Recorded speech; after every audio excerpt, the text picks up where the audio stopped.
Hello and welcome to Fanalytics.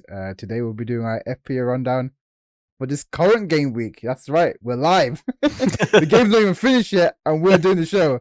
That's how on it we are. But we thought we'd do this show because we all have the same two players remaining, and if you see us glancing to our left and right, it's because we're hoping Mitrovic scores a hat trick. A couple of Pereira assists as well would be nice. Yeah, that'd be really nice.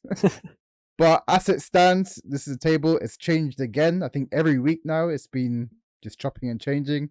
Matt was drifting away last week, but he's caught up. There's only 3 points between us now. That is ridiculous. Someone is fudging these numbers. It does. 30 points off last week. This does feel a little manipulated, doesn't it? Still to still be so close at this stage, but I think this was a good game week. I think the lack of Haaland. I think there was a few decisions to be made and made it interesting. Mm-hmm. All right, let's start with you, Matt. What was your transfer for this game week? Transfer in was Van Dijk for Gabriel. Pretty easy one, really. Miss it. Arsenal and Man City obviously not playing, so had to field an 11 and brought in Van Dijk. He got the clean sheet and got the 1 bonus point. So that was lovely. But the big decision was the captaincy, going with Trippier. Really big, it was brave, but Newcastle at home to Everton, I thought, they're really good defensively, Newcastle, best defense in the league, statistically. So I thought clean sheets a good option, and with Trippier, you might get those assists. He might grab a goal. He scored against Everton in this fixture last season, so didn't quite get that, but he did get the 3 bonus points as well, so that was another 6 points. So this is one of those rare times when I just captain the right player. I think it must be outside of Haaland every week for the last couple of months. I got it wrong so many times at the start of the season. It's good to finally have the captaincy on the right player for once. And this is a big one because, especially in our mini league, I think even top 10k, a lot of people took hits to get Salah and captured him. So this is a big one, Matt. You must be jumping joys. Yeah, I've been on the no Salah train all year, and yeah, a lot of people are like, you're right, took hits or used a free hit to get Salah in, and I just don't. I know he scored the hat trick in Europe and he scored against Man City, but I haven't seen enough from Liverpool or Salah to suggest that okay, got to get this guy back in my team right now. Like I still don't. I still think there's better value out there right now. I guess I would foreshadow because me and JC have both did the exact same thing and brought Salah for a hit. So I guess we'll talk about that in a bit. But in terms of your other players in the team, were you all happy with it? Yeah, I suspected that this might be a kind of low scoring week for most people. There was no kind of nailed fixtures. That's how you end up with Trippier as captain. That's not a normal sort of route to go with that. But even Liverpool at home to West Ham, that didn't feel particularly nailed. Man United Spurs was going to be difficult for both of those sides. Even Brentford Chelsea, Chelsea away from home. There was nothing really to bank on. So I thought just which player feels like he might get 6 or 7 points here, and I'll captain them, and that might be enough. Nico Williams coming in with a clean sheet as well. Come on. That was like an edgy game as well. Like I was just like, oh, please don't concede. Like, and then closer it got to like 90 minutes, I was just like absolutely bricking it. Just same. I was watching those last few minutes, like just get the ball down the other end of the field, because this was one of those where no one had a bench, right? So it was just pick the 11 players and had to wouldn't normally go with Nico Williams. Even on a normal week, I think Brighton away would be a difficult fixture for Forest. So that was a bit of a bonus. I'm surprised you didn't go for like a Kane captain against United. I thought that would have been a good shout, but obviously you made the right choice. But yeah, I was thinking of that, but I thought if this is the week where obviously no Haaland, I thought this is the one to go for it. Just go for the player that I think is going to get the most points. Kane at Old Trafford. Spurs haven't been great in the big games this season, and that reared its ugly head in last night's game. So yeah, it's a rare win. It's a great win. I was before we even the match had started, and I saw everyone had Salah captain. I was like, oh, Trippier captain. I thought you get a clean sheet, but you also got 3 bonus points. And I was like, that was a killer. That's pretty nice. So on to my transfers. So I went Madison James. Madison got the yellow card, suspended. Was he diving in the last minute or something? I heard. Yeah. So that killed me as well. I had to bench Madison as well. He tried to win a penalty right at the at the end of the game, like literally the last couple of minutes, and yeah, it was a bit of a torrid affair as well because as soon as he got the yellow card, I think everybody in FPL was just like, "Oh, for fuck's sake!" Yeah. And then obviously Reece James injured. I'm glad to have him out of my team, as we said in the previous weeks. So I went for Salah. I think as most people went for Salah. He's got good games coming up. That's why I went for him, especially that Nottingham Forest game coming week now. And then I went for Mark Gay. It could have been a Brighton defender. I was weighing up. I thought Crystal Palace had the better fixtures in terms of to do game week 16. So that's why I went for him. Playing Wolves, you would have thought a clean sheet. Even then, Oli Traore, I think Oli had a shot in that game. So that's how my team performed. Okay, I guess Trippier performed for everyone. Nothing really to shout about. I was debating even going for trusted captains. So I'm glad I didn't become an edge case. But even then, it would have been the same points. That's what I mean. It was a really, really tricky week captaincy wise, and I think the Salah was just the safe pick, right? That's like the pick in Haaland every week. You shouldn't lose too much, outside of Mavericks who captain Kieran Trippier. Absolute maverick. Outside of those guys, you're not going to lose too much. So, and 43 points on a week like this is actually not too bad. Yeah, not too bad. But yeah, nothing really to say about my team. I was hoping for a double Crystal Palace clean sheet, but Wolves decided to score finally. Let's go on to your team, JC, which is probably my team. The same. Yeah, pretty sure it's the same team. This was the easiest graphic to make. Yeah, I mean, yeah, we've been through the same substitutes as Chiron. Yeah, brought in Neko after a stint out. Brought in Salah. I think I was in a slightly different position from you guys, very slightly, because I didn't really have a captaincy option. So I decided, you know what, probably worth the minus for this time if I bring like a captaincy option. But unfortunately, Salah didn't hold. And just, yeah, I think it's been a torrid couple of weeks. I've really been frustrated with the Chelsea defenders because my plan from that Wolves game was to have 2.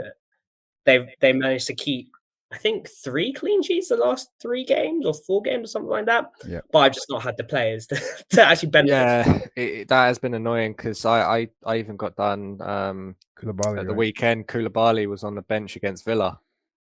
Did come on in that game at half time, but it's not enough for the clean sheet bonus. So yeah, Graham Potter's been killing a few of us lately. The new Pep. Yeah, exactly. It doesn't help with the injuries and all that stuff. But yeah, like same as Sharon's team, just a slightly mediocre week, just holding on to Andreas and Mitrovic just to see if we can get any spare points, to be honest. Fingers crossed.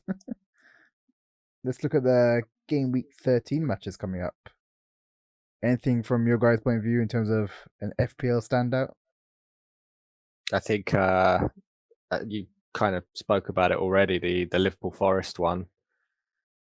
I wonder how much of a temptation the Salah pickers, do they double down and go again? Mm-hmm. Because on paper that's a better fixture than City at home to Brighton, but I don't know. For me, City is still just completely, above any of this. They Haaland will score against most teams. He's fixture proof. What do you guys think about City and Brighton? For some reason, I've got a feeling it's either going to be a low scoring game. I don't feel like Brighton, obviously, they're quite compact. Even against big teams, they seem to do decently well. They're a tricky little side. Like, would I be massively surprised if it ended 0-0? Like, maybe not, because they are a really good side defensively, but it takes an awful lot to stop this City team. You need to play absolutely brilliantly and probably catch City on a bit of a bad day to have a chance at the Etihad. But yeah, I mean, you guys have got Salah. What are you guys thinking? Are you thinking he's a captaincy option here? Salah out. Salah's out of my team already. So that was it. I didn't really have. I was like Matt. I didn't really have good feelings about Salah, but I put him in just because I needed the captain. That didn't work. So there's something about Liverpool's formation or how they play, with him particularly out on the wings, that I'm just not fancying him. And to be honest, I would rather just have other City players and spread my money out a bit more. Yeah, I just think there's much better value right now. I mean, even if Salah chips in with goals here and there, which I think he will do, he is still a goal scorer, and he has kind of been playing through the middle in this 4-4-2 that they've been kind of using in the last couple of games. But it'd have to, get going at the rate he was going at the start of last season again. And I don't know. I just don't think this current iteration of the Liverpool team is capable of that right now. For me on Salah, slightly different take, I would say. I was quite positive with him against Rangers and against City because he was playing down the middle, as you said. They were playing that new formation. But then last game was a bit disappointing because as soon as Darwin Núñez is playing with him, everything shifts around the pitch. Like Darwin Núñez is the centre guy. Salah is now a provider or something.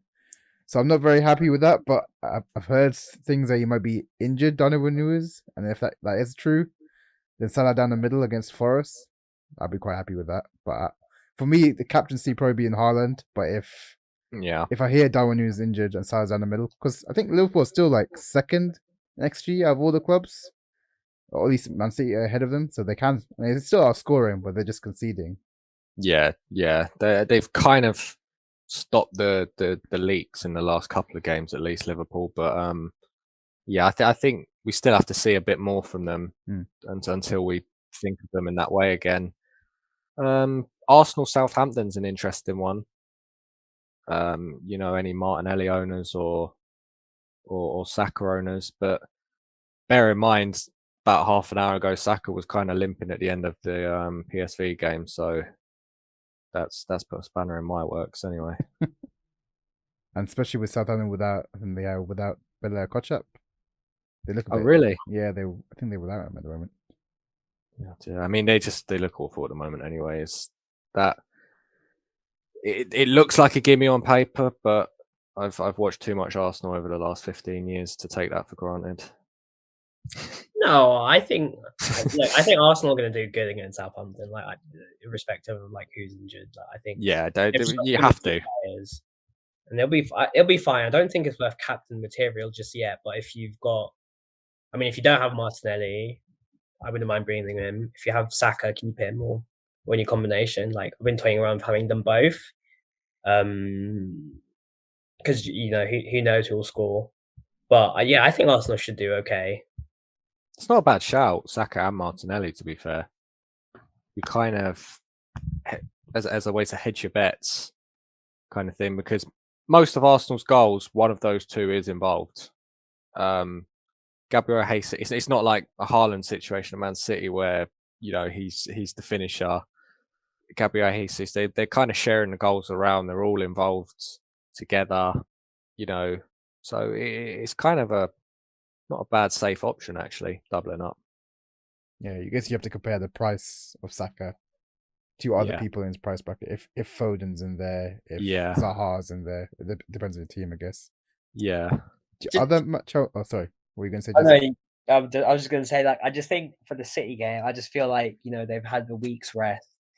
They're obviously probably slightly pissed about the Liverpool game, losing such a close game. Like, I feel like this is prime material for the Haaland comeback game, and he gets like a hat trick or something, or Foden gets a hat trick or something. Like, I can just see, especially being in the Etihad, like I just feel like it's going to be Just completely take it out on Whitting Brighton and Brighton, score yeah. 8 past them or something. Yeah. I want to know how you guys think about some of these Man United assets now that Man United are starting to show a bit of kind of consistent form. Mhm. And I know they got kind of turned over by City, but in the big games they've had this season, they've given a good account of themselves. 3 points against Arsenal. They completely dominated Tottenham last night. Mhm. Guys like Anthony, who's been pretty nailed on since he came to the club. He's already got what 3 goals. In 4 He's games. involved in most things that United do going forwards. How do you feel about those guys? Some of those guys at United. I feel defense is maybe underrated. I think Yeah. out of only 2 games, Brentford and City scored 10 past us. Past all the other games, only 5 goals conceded. Mhm. It's a pretty good return, and they're doing some clean sheets. I think they haven't conceded for 3 games. 3 games, yeah. Yeah. So, and they all look quite like Dallow's only 4.5, but he's on 4 yellow cards. Like, I was tempted to bring him in, but he's on 4 yellow cards, and I can't have a third player like that getting suspended. Yeah. And then you also see, I don't know what value Shaw is, but he seemed to be going forward in Spurs match. I think maybe 5 million. And I think he's kind of the first choice now, right? Malacia had a couple of iffy Yeah, he seems to be the go-to left back now. And obviously, Martinez is 4.5, 4.4. Yeah, I think Martinez is a really good option because he is the one guy that has been completely nailed in that team. I think he's always the centre back that's going to play. Varane he's not really got going still at United. Lindelof's come in for a couple of games. His injuries, he keeps coming out. Yeah, that doesn't help. And I don't think we're going to see Maguire back anytime soon. Yeah, Martinez. I mean, obviously, United's defense doesn't have too much attacking returns to it this season. That's the one thing that gives you pause. But I do like defenses that return clean sheets. It's why Newcastle have such good options at the moment, and I think you're right about that. Hard game this week. Obviously Chelsea. Yeah. Talking long term here.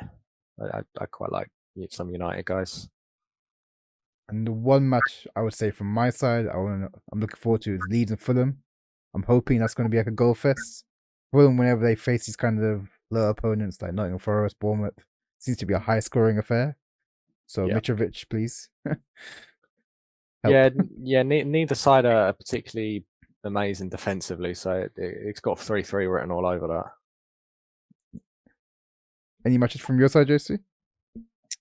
No, I think we covered it. I think personally, I would like to, I was watching the Crystal Palace Brighton game, obviously because of Zaha, and kind of seeing more from them against Everton, because I'm kind of slightly debating whether I want to keep Wolves and maybe move the money about more. I'm not Wolves, sorry, Zaha, to move the money about more. But I've also kind of taken a good keen look into like Eze and Eduard as well. I just think they're.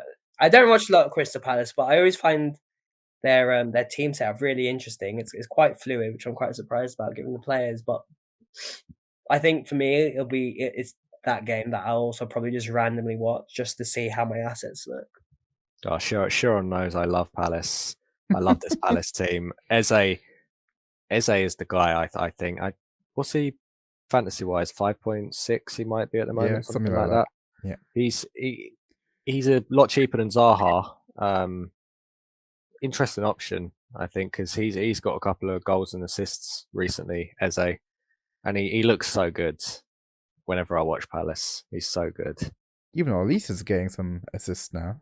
Yeah, like 2 at least it's a lot more raw. I see. It's like Eze just looks like quality in central midfield. I never had him as a central midfielder like that, but love it. He's a pricking football manager though. On Zaha, yeah, I'm feeling the same for you as you, JC, whether to keep him. I know he's got good fixtures. I haven't been very impressed in terms of him getting a lot of shots in, but I did notice in the second half when he moved centrally, like he was more central. That's when he got his goal. He was more impressive. I'm hoping Vieira kind of takes us on board because I don't like him out wide. It's a bit like a Salah situation. Yeah, he's just not doing much out wide. And even for the goal, I kind of thought that well, he fell over, right? He fell over. He fell down. So the defender was far ahead of him, and then all of a sudden, the two defenders were defending the winger, and then all of a sudden he had just a massive amount of space. So it almost felt to me like a fluke, like a fluke goal almost. But I mean, to be fair, he took it well. But yeah, I just want to be seeing a bit more from Zaha. So agreed.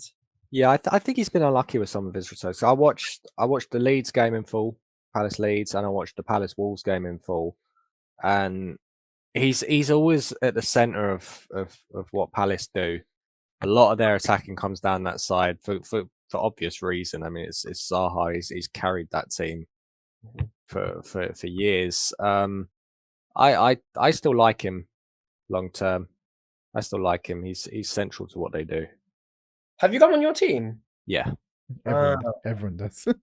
Yeah, he's him, Madison. Well, not me and JC anymore. We don't have Madison. Oh, yeah, I got rid of him. Now the teams are diverging. The Brentford Villa game I think will be a good game as well. Like I think there's two teams that complement well in the sense of like one's quite defensive and one's quite like counter-attacking. So I assume there'll be kind of lots of goals floating about, or at least lots of chances. And I want to see Tony do a bit more, kind of get a couple of goals, not only for my team, but just so he makes sure he gets his ticket into the England squad. He should have scored against Chelsea. I don't know if you watched any parts of it. Yeah. Couldn't score a hat-trick. All right, let's go to your team, JC, and your transfer for next week. So yeah, as I just said, I took out Salah, and I took out Neco, for Trent and Foden for another -4. I just kind of feel like I want Foden in now. I missed his goal haul earlier in the season, which is a shame because last year I had Foden for a very long time and he didn't get me as much. So I'm just kind of hoping a mixture of a week off, the loss against Liverpool, kind of sparing them on, and making sure that he's in amongst the goals because he's having a phenomenal. I mean, we've all said like Foden's having I think he's having a really great season and he's playing really well. I think took him a bit of time to get used to playing with Haaland, but now the last couple of City games I've watched, now they're like hitting it in all cylinders. So I'm trying to capitalize on that. And then obviously I took out Neco. In hindsight, I probably should have took out Fofana, but I think either way, I didn't really want a Nottingham Forest player who's against Liverpool and then City in the next two. So by that point, I would They've got Arsenal soon as well, Forest. Yeah, exactly. So just get rid of him. I don't really need him. Yeah. But yeah, that's my team. Yeah. Yeah. I think you go sorry, for it. No, you go for it. I was going to say Foden. He's like the Reece James of midfielders, where like it feels like so often you'll bring him in and he'll just do nothing for 2 or 3 weeks, and then he'll haul. The week you take him out, that's when he hauls. He can be quite streaky like that in FPL terms. In real terms, he's gotten really consistent for City. One of their key players. You're right about the Haaland thing. I think they've got a bit of a good chemistry going on now. Which basically means he's first choice ahead of Grealish. Grealish was preferred at the start of the season, but that guy just can't get goals or assists. So, I like Foden long term, and I think you got to just stick with him for a while. You might have the odd few weeks where it just doesn't quite happen, but he will return. For me, yeah, I really like the Foden pick. Like I was trying to scramble to get Foden, but it would take a -8 to do it. or Oh, really? Wednesday? or I would have to lose Salah or Kane. Ah, okay. And I didn't want to do it this week, so I probably will bring him next week after he hauls. So that'd be good. So I look forward to that. But yeah, I think with Foden, like compared to last season, he seems a lot more, especially with Haaland in the team. I think defenders are dragged away from him a bit more. Yes, Seems to be agreed. getting a lot more space. He's more in the box. I mean, he could have had like 3 more assists if he just squares it to Haaland, right? So Yeah, th- true. I think he's quite consistent this year. Like I think only 2 games he's blanked. I think I need to double check that, but even then in those games he could have squared it. For the Trent one, Yeah, that's an interesting one. that's an interesting one. I feel like Liverpool, even though they kept the clean sheet against West Ham, they could have conceded 2 goals and then even a penalty. I feel they're still quite leaky at the back, and Trent doesn't seem to be attacking either. Do you know what? He's just one of those guys that I did it a couple of weeks ago where you've got a bunch of money left over from these other transfers you've done, and you're going to change a defender, and it's just like, oh, I can afford Trent. Yeah. I'll just put Trent in because, like, we know how good he is and we know like what he can do. You still believe that it's going to happen for him. So I do like, I get that pick. And look, Forest away, they should at least get a clean sheet out of that. Yeah, true. So yeah, I don't hate that. I'm still wary about him long term, but I think certainly for this week, that's a good pick. Guys, you're giving me so much confidence in my Trent pick.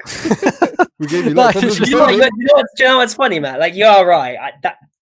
You were spot on. Like, Yeah, I had the spare money, so I probably should have thought of it a bit more. But I'm one for like fixtures, and I'm just generally hoping that Liverpool just have the squad to eke out a clean sheet. And I mean, sure, he's a bad defender, but you don't just lose the ability to like whip in a good cross or a good corner, right? So yeah. this can come from anywhere. It's just one of those things. Like, what are you going to do? Like, you're not going to bring in another Liverpool defender and just leave 2 million in the bank. Like, you got to pick Trent, right? It's just you just got to do it. And obviously, you're maxed out on City players. I think that's decent shout. Yeah, I guess the other way you could look at it is like, who else would you bring in? Yeah, exactly. You got already a Chelsea defender, City, Newcastle, Fabianski and Goethe are quite good. Yeah, it's not really it. What other team would you? Maybe Arsenal defender is only one I would say. Yeah, yeah. Trent is still capable of getting an assist. I feel like he's a bit deeper, but also Liverpool a bit more suspect. Even if they're getting like 3 clean sheets in a row or something. But yeah, but Foden's reckon's gonna. I think week to week transfers where you have a bit of money left over or something. Which defender am I bringing in? I can afford Trent. Okay, let's bring him in. I think if you're like wild carding or something, or you're completely resetting your team, I'd be staying away from Trent Alexander-Arnold and just use that money elsewhere when building up the entire squad. Yeah, but I really like your squad. Otherwise, like it's got a good structure to it. It's quite even. It's quite spread out. Like there's no apart from City, but City you're gonna have there's no glaring weakness from. I'm kind of jealous of his squad, but yeah. Let's go to my squad. So I've done a weird one. So I've taken off Trossard and I put Rashi. Oh wow! Yeah, so it's not really a common transfer you would see. I tried to get Foden first, but I had to get rid of like Trippier, Zaha if I didn't want to get rid of the big hitters. I wanted to just keep Zaha as a Salah for this week against Nottingham Forest. And Kane's got Bournemouth next week, so I didn't want to take him out just now either. Reason I chose, Trossard, I left him out because he's got, I think it was Chelsea and then, City, then Chelsea. So I didn't think he's going to haul, and Brighton seem a bit toothless at the moment, so I thought I'd take him out. Rashford is an interesting one, even though hasn't got any points. I think the last 4 games I've watched him, he could easily score 2 goals per game.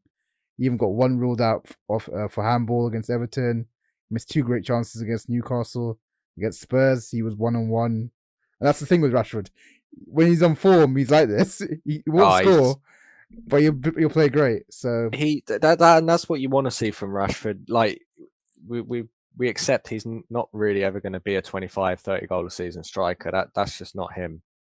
That's just not going to happen. But when he's at his best, which he's starting to get back to now, I think we're starting to see that Rashford that just wasn't there at all last season. It was he looked a shell of himself last year, but he's just lively, you know. And when he's in that mood, yeah, he'll miss the odd sitters. He's kind of got that Sterling aspect to his game. Yeah, but he's such a handful for defenders when he's in that mood. He'll drift out wide. He'll come deep for it. He'll take you on. He'll get in behind you. He can do it all. He genuinely can. And he will get goals and assists. It might be a few frustrating weeks, and I question maybe the timing of it in terms of they've got Chelsea this weekend. Could have been maybe waited another week, but he might grab a goal against Chelsea and make us look stupid, I guess. Yeah, the only thing I was saying against Chelsea is like Man United seem to do well on the counter attack. Chelsea will probably have more on the ball, so I just thought I'd bring him this week. But in terms, I'm not saying I love this transfer, but I wanted to downgrade Trossard, get some money in the bank without doing any big hitters. But there's not really anyone I could have gone for. I wanted to maybe go for Eze, but I've already got 3 Crystal Palace players secretly. Yeah, it's a secret one. I was like, funny how that happens. Like all of a sudden you had Zaha, and then all of a sudden you have like 3. Yeah. Like, I was like, when did that happen? I was like, why can't I get Eze? Let me. I can see how you ended up in that predicament as well, because they Mm. got some really nice fixtures and they are pretty good defensively. But that's annoying when that happens. to just follow up on Matt's point, yeah, I just have you done this transfer? Yeah, it's done. Yeah. Oh, you've done, okay. But go I for would, it. I would have. I'm surprised because I would have almost thought you would have put on an Andreas or a Shaw, like, and just held on to your transfer for another week. Yeah, I feel like Chelsea was a bit of a stretch for Rashford, but I know what you mean. I do grant you your points are all correct, I think. But yeah, just that Chelsea fixture for me is a killer. oh yeah. I don't think it's killer. I think it's a tricky fixture, and I mean, look, you haven't taken a hit to bring him in, so we're not talking egregious here. We're just maybe just a week early. That's all. And I think when I looked at, so I was originally going to save a transfer if I couldn't get Foden, and kind of Rashford just came into my mind because I saw the Spurs game, and obviously being a Man United fan, my biases are always going to be. They got him. They got another one, lads. Yeah, he hooked me, especially. But then I also went back to the highlights for the last 4 matches too, and Rashford seems to be getting all the chances. So I thought, might as well just go one with the heart. Let's see how it goes. And also, obviously, with Ronaldo's strop, pretty nailed on. Yeah, pretty nailed as you can be now. Is Martial back? Don't think so, not yet. Oh, that guy's always a week away, man. he's gonna be so good for United when he stays fit, because he's been on fire in the very limited game time he's had. Too late though. Yeah. One thing worried about my team for next week is Saliba and Shaw are both 1 yellow card away from being suspended, and I got a bad feeling this week they're both going to get yellow cards, and I'm going to have to take a minus hit for defenders. I wouldn't do that if I was you. Trust me, it's not worth it. It's not worth it. Not for a defender. No, because Don't do it for a it's defender. so easy for it to go wrong for a defender. True. It just field 10. Just field 10 and take the pain for a week. That is, especially if it's just the one. If it was a red card, I'd be like, fine, yeah, that makes sense. Especially because we're coming up to the end of. Just hold on. Yeah, you're not gonna get that much, mate. Honestly, that's true. And then I got good old Nico Williams. So this is like trying to talk a guy out of like gambling the last of his money or something. I just love hits. I love hits. Worth it. I mean, even now I'm trying to find ways to find hits. I don't need it. I'm in a good place. I'm in a good place in my life, but I want no hits. I love it. All right, Matt, let's go with you. You're catching the pack. What's your transfer? What was my transfer? I forgot. Oh, I finally brought Cancelo in. Finally. Mm-hmm. What's your team name? Cancelo Culture. Yeah. Terrible.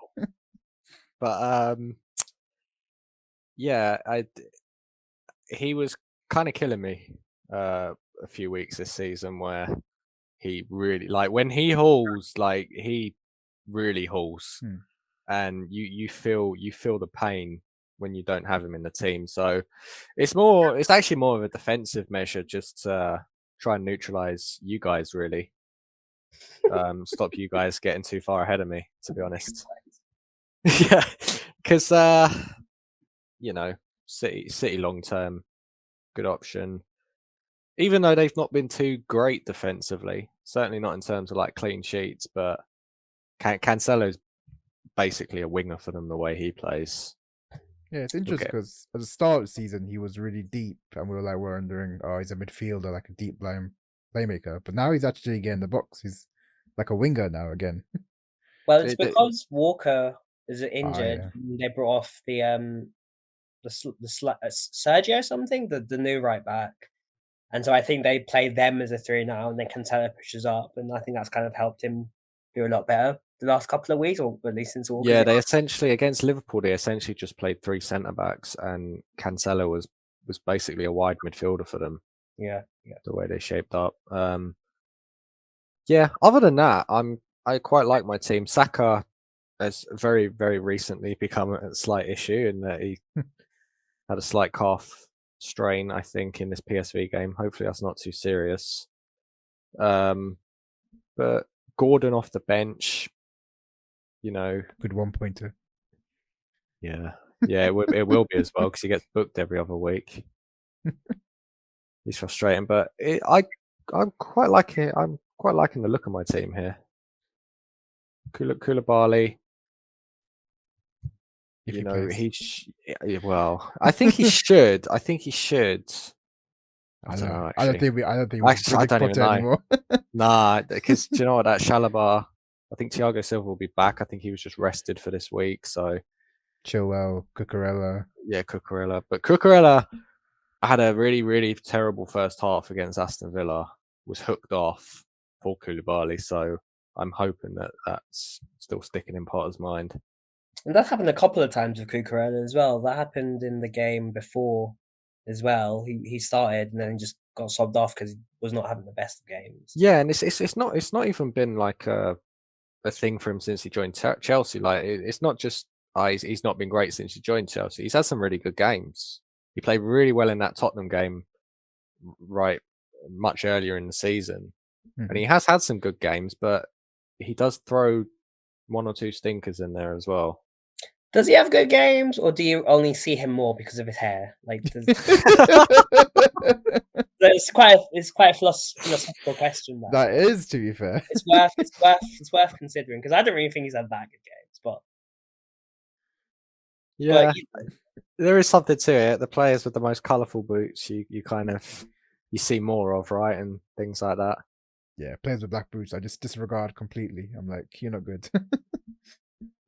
A bit harsh on Cucurella, I feel, but and you're a Cucurella stan at the start of the season. I was, but I don't know. Did he just let you down too much? Is this a Reece James and Sheeran situation? I think so. I think he's just like hurt me too much now that I'm just like, I won't forgive him now. We've got both wings covered now.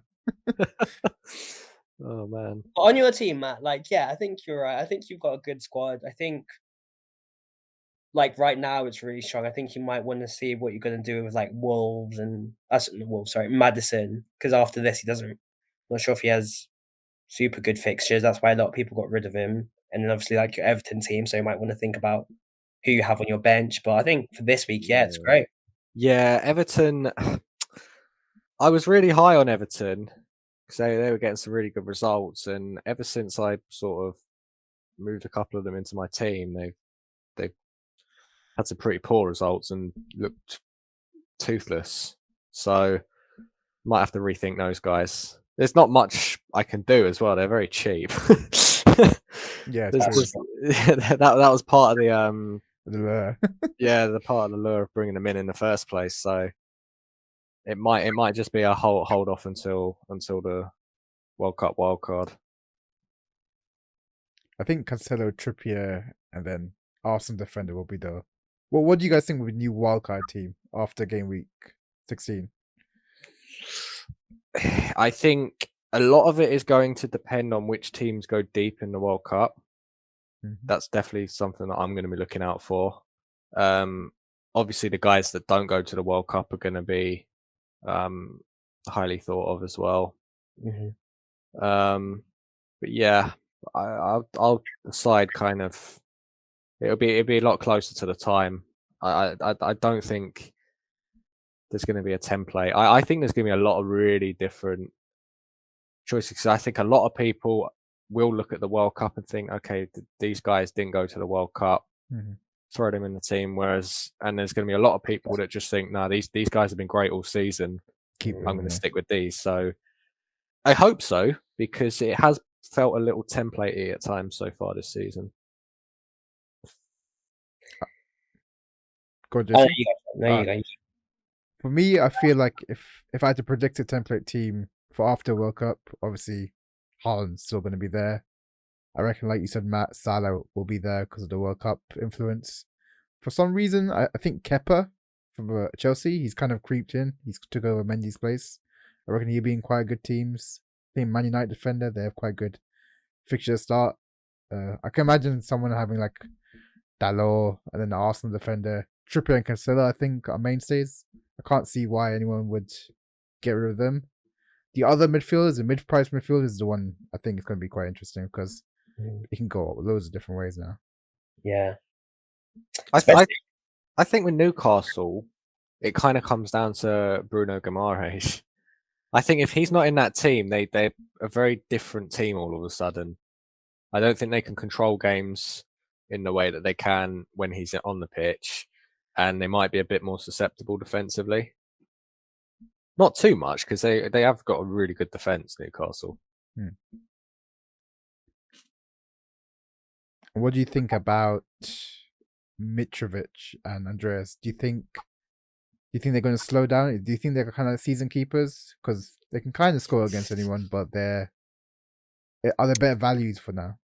I think Andreas you keep because a lot of us had him from the start and we've accumulated value, and there's no harm in keeping them in if you've got an extra spot. I think Mitrovic, by the time the World Cup comes around and fixture swings, probably look to make him a bit cheaper depending on your setup, obviously. Yeah. Like Matt's got three's a lot of money as a striker, so I imagine eventually he would want to put money down. But I think Mitrovic will definitely be one that people look to shift on eventually because, I just don't see like he's a long-term option in the striker, especially when there's such good options. Too many. Yeah. Like every week I want Tony because after his highlights, but then I see your face that you suffer, so I don't want it. Well, Mitrovic could be one of the ones that benefits from the post World Cup boom, if you like, because he won't be going, right? Serbia didn't qualify, I don't think. So he could be one of those guys. But yeah, I get what you mean long term. Maybe after that initial first couple of weeks or so, there probably would be better options until the end of the season. As we speak about Mitrovic, does anyone know if Mitrovic and Andreas have got any points for us so we can? No. Oh, okay. Yeah. But Andreas is putting in some decent corners, but Villa's currently bonus point. Well made traffic with Villa, to be honest. Damn. Another question for the World Cup. Say England go for a long run. What are your thoughts about adding English players in, like Foden, like Saka, like Trippier? Like, does that make you more likely to have them or less likely? If England go on a long run, I'll probably be so drunk that my team ends up in a complete mess. It's like -24. Yeah, all English players. I'll just do the World Cup starting 11 or something. Yeah. But yeah, no, that's definitely a consideration, especially someone like Kane who will play every single minute as long as England are in that competition. He's definitely someone who I'll probably take a back seat in the initial post-World Cup spell. Yeah, I can agree with that. I think Trippier will be used quite a lot if they go through, so he might be one to look at. Saka, I don't know how much game time he'll play on the Southgate. And also Arsenal don't have any I guess they got Vieira as a backup. They don't really have anyone like Saka that can come in. Like they got Smith Rowe, or they got Jesus can go on the left, but no one really can go on the right as good as Saka. Nah. So he'd probably be quite fixture proof. But yeah, I think he will get game time at the World Cup. I hope to God it's not a wing back. Oh yeah, It's please. just a complete waste of Saka. Please, Gareth, please. It's not like we're lacking in wing backs or anything. Yeah, I know. Anyway, like so what? We'll probably bring about 8 right backs, so I think we're covered.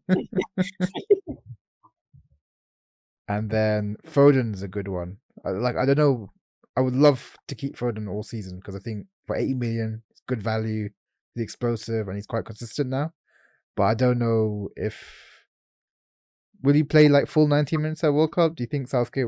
He probably one of the first players to come off, right? I don't think he's first choice. I don't think Even despite his form for City, and for some reason, I think Grealish is more likely to start for England than Foden. That's true. I get that feeling. Foden's never really grabbed the opportunities for England. He's never. You still wouldn't know where to play him in the England side. He's never made one position his own in that England side. So I think he's a great option for the season. He is a rotation risk because it's Pep Guardiola and he just loves to throw a spanner in the works like that. But when you got a score like that, it's fair enough. But he will get enough points over the course of a season, Foden, and in that price bracket, it would be good points. And even if he comes on for the last 20 minutes, it'd be quite dangerous anyway. I think one of the games he did that. He came on and he scored an assist. Yeah. All right, guys, we'll end it there. We'll hopefully next time we're on the show, hopefully Mitrovic and Andreas will get that hat trick of goals and assists for us, and we'll be like number 1, 2, and 3. Dream on. All right, Greenhouse guys, see ya. Thanks, guys. Bye.